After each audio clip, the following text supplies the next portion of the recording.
ઈર્ષ્યા રહેતી હતી, એને કારણે શરત નાખેલી અને શરત મુજબ ગરુડની માતા વિનતા એને કદ્રુની દાસી થવું પડ્યું.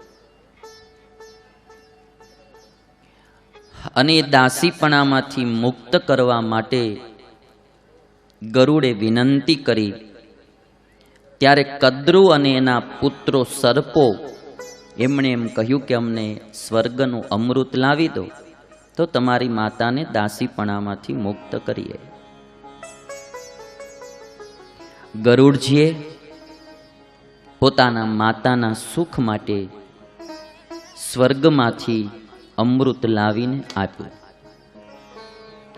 એ કથા આજ આપણે બપોર પછી સાંભળી. પ્રસંગ બહુ મજાનો છે.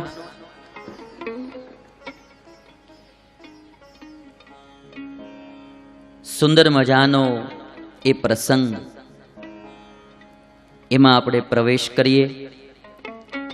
આપણે કથા દ્વારા તો ઘણા બધા મનના રોગો દૂર કરવાનો પ્રયાસ આપણે બધા કરીએ છીએ, પણ સાથે સાથે કોઈ શારીરિક રોગો હોય તો એને દૂર કરવા માટે પણ આપણા આ આયોજનમાં ધાર્મિક આયોજન સાથે સામાજિક આયોજનો પણ થયા છે.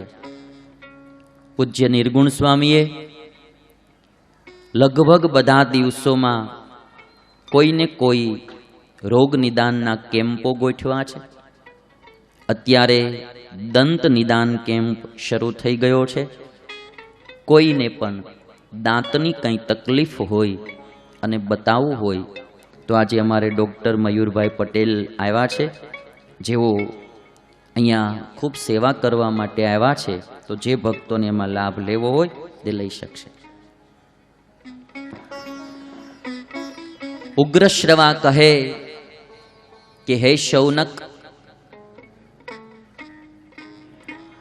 ગરુડજીએ અમૃત તો લાવી દીધું.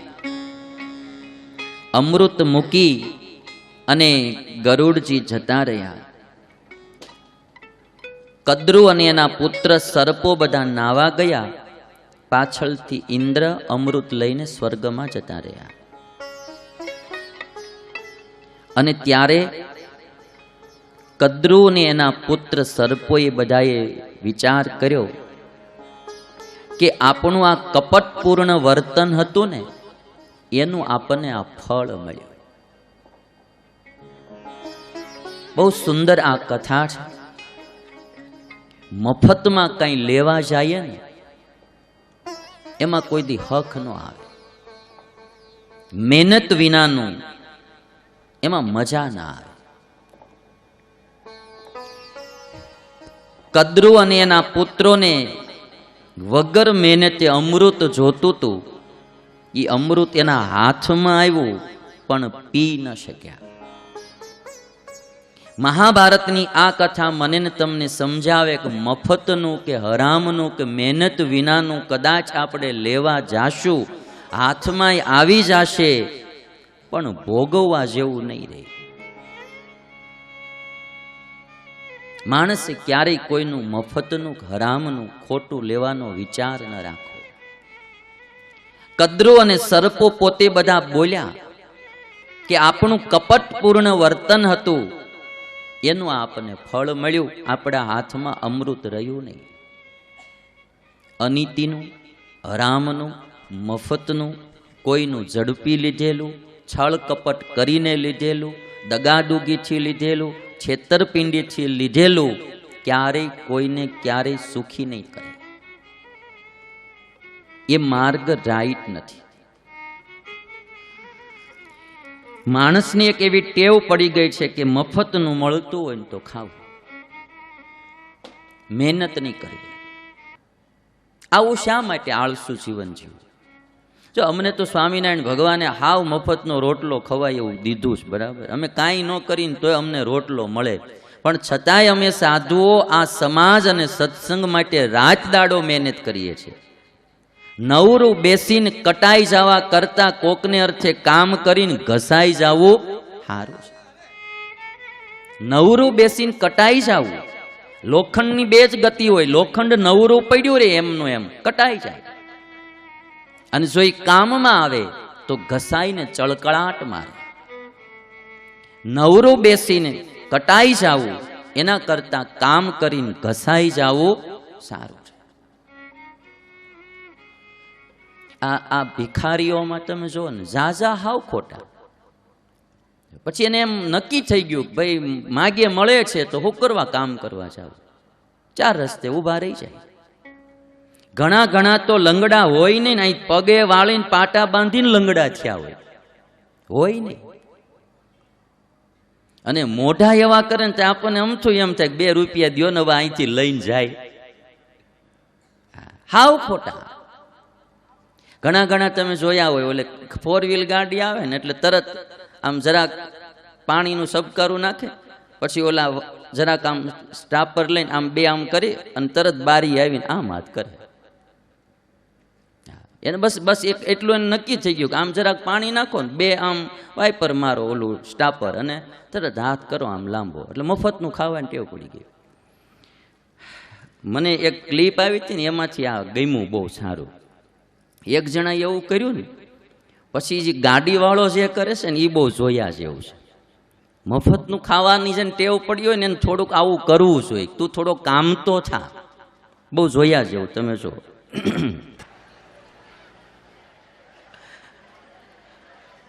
ભિખારી વયો ગયો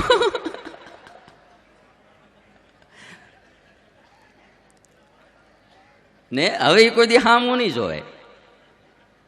ભિખારી વયો ગયો. આ મફતનું ખાવાની આ મારે હું આવી ક્લિપો રાખવી પડે. તમે આમ જોઈ હોય પણ તમને આમાં સિદ્ધાંત ન મળે બહુ, બાકી ફરતી તો હોય. આવી મફતનું ખાવાની ટેવ પડી જાય છે. કામ કરવું જ નહીં, આળસુ જીવન. આજ કદરો અને વિનતાના જીવનમાંથી આપણે જોઈએ, સર્પોને એમ થયું કે આપણે કપટપૂર્ણ વર્તનથી આ અમૃત મેળવ્યું ને એ હાથમાં રહ્યું નહીં. અને એક બહુ પાકો આ સિદ્ધાંત છે. અને પછી ગરુડ અને વિનતા તો જતા રહ્યા. આ બાજુ શૌનક મુનિ ઉગ્રશ્રવાને કહે કે કદ્રુએ એના પુત્રોને જે શ્રાપ આપ્યો હતો કે તમે બધા જન્મે જઈના યજ્ઞમાં બળીને ભસ્મ થશો, પછી બધા સર્પોએ એ શ્રાપ નિવારણ માટે શું કર્યું? હવે આ મહાભારતની કથા, કદ્રુએ પોતે એના દીકરાઓને શ્રાપ આપ્યો કે તમે જાઓ બધા જન્મે જઈના યજ્ઞમાં બળીને રાખ થશો. આ કથામાંથી મને એ મળ્યું કે આ દુનિયામાં 3 પ્રકારના માણસો હોય: સાત્વિક, રાજસી અને તામસી. જીવ પ્રાણી માત્રમાં આ 3 પ્રકાર હોય. પછી મનુષ્ય હોય, પશુ હોય, પક્ષી હોય, બધામાં કોઈ જીવ સાત્વિક હોય, જે હર હંમેશ બીજાને સુખી કરવાની વૃત્તિ રાખનારા જીવાત્માઓ, કષ્ટ સહન કરીને, અપમાન સહન કરીને, દુઃખ સહન કરીને પણ જે બીજાને સુખી કરવાની ભાવના રાખે છે, આ સાત્વિક લોકોનું જીવન છે. જે પોતાને સુખી કરે એને સુખી કરે, પોતાને દુખી કરે તો એને દુખી કરે, આ રાજસી માણસોનું, ટીટ ફોર ટેટ, જેવા સાથે તેવા, આ રાજસી માણસોનું કાર્ય છે. આ શોર્ટમાં એક લક્ષણ બતાવું. ઘણા બધા સાત્વિક, રાજસી, તામસીના લક્ષણો હોય, પણ આ એક લક્ષણ મને જે ગમ્યું, સાત્વિક માણસની હર હંમેશ વૃત્તિ એ રહે કે મારાથી બીજા સુખી થાય. રાજસી માણસ કોઈ એને સુખી કરે તો એ પણ એને સુખી કરે, કોઈ એને દુખી કરે તો એ પણ એને દુખી કરે. અને તામસી માણસ એ વગર વાંકે બીજાને દુખી કર્યા કરે, હેરાન કર્યા કરે. આ તામસી માણસનું લક્ષણ છે. લેવા દેવા વિનાના બીજાને નડવું, બીજાની આડું આવવું, બીજાનું કામ બગાડવું, બીજાના કાર્યમાં વિઘ્ન કરવું, આ તામસી માણસોનું લક્ષણ છે. નજીકનાય પણ નડે. સર્પ યોની છે ને એને તામસી યોની કહેવામાં આવે. અને એટલા માટે કદ્રુએ પોતાના સગા પુત્રોને જ શ્રાપ દીધો કે જાઓ તમે જન્મેજયના યજ્ઞમાં પડી અને બળી મરો. સાત્વિક માણસ દુશ્મનને પણ સુખી કરવાની ભાવના રાખે, દુશ્મનનું પણ ભલું ઈચ્છે, એ સાત્વિક માણસ છે. અને સામે તામસી માણસ એ પોતાનાને પણ વેતરું કરી નાખે, એ તામસી માણસનું લક્ષણ છે. એ હગા બાપને ન છોડે, હગી માને ન છોડે, હગા દીકરાને ન છોડે, હગા ભાઈને કે પતિ પત્નીને ન છોડે. એ જેટલું નીચવાય એટલું નીચવી લે, આ તામસી માણસોનું લક્ષણ છે. કદ્રુએ આજ પોતાના દીકરાઓને શ્રાપ આપ્યો છે. શૌનક કહે છે પછી શાપના નિવારણ માટે સર્પોએ શું કર્યું? અને ત્યારે ઉગ્રશ્રવા કે સર્પોમાં સૌથી મોટા હતા શેષજી, શેષનાગ. કદ્રુએ શ્રાપ દીધો ને એટલે શેષનાગ તપ કરવા માટે ચાલ્યા ગયા. બ્રહ્માજી આવીને પૂછ્યું કે તમે તપ શા માટે કરો છો? અને ત્યારે શેષજી એવું કહ્યું કે મારા બધાય ભાઈઓ અજ્ઞાની છે, શત્રુની જેમ પરસ્પર એકબીજાના દોષ કાઢે છે, અને જે વિનતા અને એના પુત્રો એના સુખ સમૃદ્ધિ એને આ મારા ભાઈઓ જોઈ શકતા નથી. એટલા માટે હું એની સાથે રહેવા ઈચ્છતો નથી. તપ કરીને મારે શરીર છોડી દેવું છે. શેષ નારાયણ બોલ્યા. ઘણીવાર પરિવારમાં બહુ ઝાઝા મોળા ભેગા થઈ જાય ને, પછી એમાં કોઈ એકાદા હારાને જિંદગી જીવવી હોય ને તો બિચારો જીવી ન શકે. કદ્રુના પુત્રો બધા સર્પો એવા અજ્ઞાની હતા, પરસ્પર વેર રાખનારા, કોઈનું હારું જોઈ નહીં શકનારા, આવા ભેગા થયા. એટલે શેષજી પરિવાર છોડી અને પછી તપ કરવા માટે જતા રહેલા. અજ્ઞાની માણસો એનું આ લક્ષણ છે, પરસ્પર વેર રાખવું, કોઈનું સમૃદ્ધિ કે કોઈની ઉન્નતિ જોઈ ન શકવી, આ અજ્ઞાની માણસનું લક્ષણ છે. બ્રહ્માજી શેષજીને કહે કે માતાના શ્રાપથી જ એનો વિનાશ થઈ જશે, તમે મારી પાસેથી વરદાન માગી લો. અને ત્યારે શેષજીએ બ્રહ્મા પાસે બહુ સુંદર વરદાન માગ્યું છે. યેશ એવ વરો દેવ કાંક્ષિતો મે પિતામહ. યેશ એવ વરો દેવ કાંક્ષિતો મે પિતામહ. ઓહો યેશ એવ વરો દેવ કાંક્ષિતો મે પિતામહ. યેશ એવ વરો દેવ કાંક્ષિતો મે પિતામહ. धर्म में रमतां बुद्धि, धर्म में रमतां बुद्धि, धर्म में रमतां बुद्धि, धर्म में रमतां बुद्धि. शमि तपसी चेश्वर येष एव वरो देव कांक्षितो मे पितामह. येष एव वरो देव कांक्षितो मे पितामह.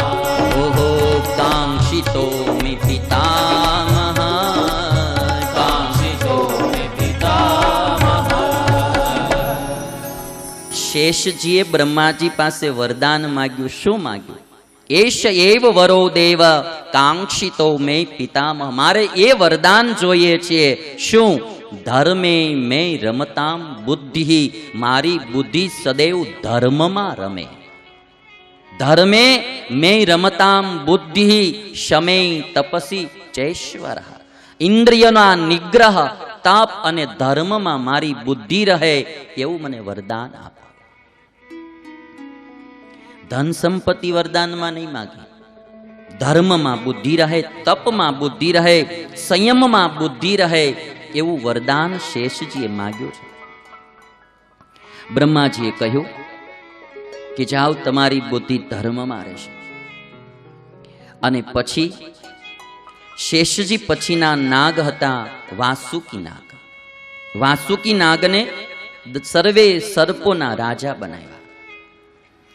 વાસુકી નાગને સદૈવ ચિંતા રહેતી હતી કે મારી માતાએ શ્રાપ આપ્યો છે તો અમારી આખી નાત જન્મેજયના યજ્ઞમાં બળી જશે, એનું શું કરવું? એક દિવસ બધાય સર્પો ભેગા થયા. કથા સર્પોની છે, પણ આ બધી નાતમાં આ ઘટના ઘટતી હોય. નાત ગમી હોય એમાં ઘટના ઘટતી હોય. બધા ભેગા થયા, શ્રાપ નિવારણનો ઉપાય વિચારવા લાગ્યા. જન્મેજયનો યજ્ઞ ગમે રીતે બંધ રહે કે એ યજ્ઞમાં વિઘ્ન થાય એવો વિચાર બધાય સર્પો કરવા લાગ્યા. કોઈ સર્પે એવું કહ્યું કે અમે બ્રાહ્મણ બનીને જન્મેજયને ત્યાં જાશું અને પછી ભિક્ષા માગશું, અને ભિક્ષામાં એમ કહેશે કે તમારે જોઈએ તે માગી લો, એટલે અમે એને એમ કહેશું કે તમે આ યજ્ઞ બંધ કરો. કોઈ સર્પોએ એવું કહ્યું કે અમે જય અને જન્મેજય રાજાના મંત્રીઓ બની જશું, મંત્રીઓ બની અને પછી એને સલાહ દેશું કે આ યજ્ઞ આપણે એવો કરાય નહીં રાજાએ, અને એમ કહીને અમે એનો યજ્ઞ બંધ રખાવશું. કોઈ સર્પોએ એવું કહ્યું કે અમે જઈ સર્પ રૂપે જ જાશું, અને જે યજ્ઞ કરનારા આચાર્ય અને ઋત્વિજો હશે ને એને દંશ દઈને મારી નાખશું અને એના યજ્ઞમાં વિઘ્ન નાખશું. જેવી જેની બુદ્ધિ ને એવી સલાહ દીધી બધાએ.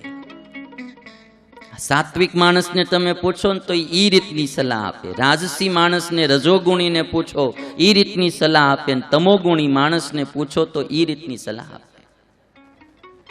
પણ એમાં જે ડાયા સાત્વિક સર્પો હતા અમુક એણે બધાએ એવું કહ્યું કે સંકટથી બચવાનો ઉપાય ધર્મ પ્રધાન હોવો જોઈએ, અધર્મ પ્રધાન નહીં. જરૂર આપણે સંકટ આવ્યું છે, સંકટમાંથી બચવું જોઈએ, પણ એનો ઉપાય ધર્મ પ્રધાન હોવો જોઈએ, અધર્મ પ્રધાન નહીં. આ રૂપકો દ્વારા આપણે બધાએ શીખવાનું છે. આપણું સંકટ દૂર કરવા જે કંઈ ઉપાય કરીએ એ ઉપાયમાં પણ ધર્મ સચવાવો જોઈએ, ધર્મ છોડી કોઈ ઉપાય ન કરે. સ્વામિનારાયણ ભગવાને આજથી 200 વર્ષ પહેલા શિક્ષાપત્રીમાં એક વાત લખી કે અપી ભૂરી ફલમ કર્મ ધર્માપેતમ ભવેદ યદી આચર્યમ તર્હિ તન્નૈવ ધર્મ સર્વાર્થ દોસ્તી. સ્વામિનારાયણ ભગવાન કહે છે કે જે કર્મ કરવાથી પુષ્કળ ધન મળતું હોય, પણ જો એ કર્મ ધર્મથી વિરુદ્ધ હોય તો એ કર્મ ક્યારેય ન કરવું, કારણ કે ધર્મ જ બધા પુરુષાર્થની સિદ્ધિ કરનારો છે.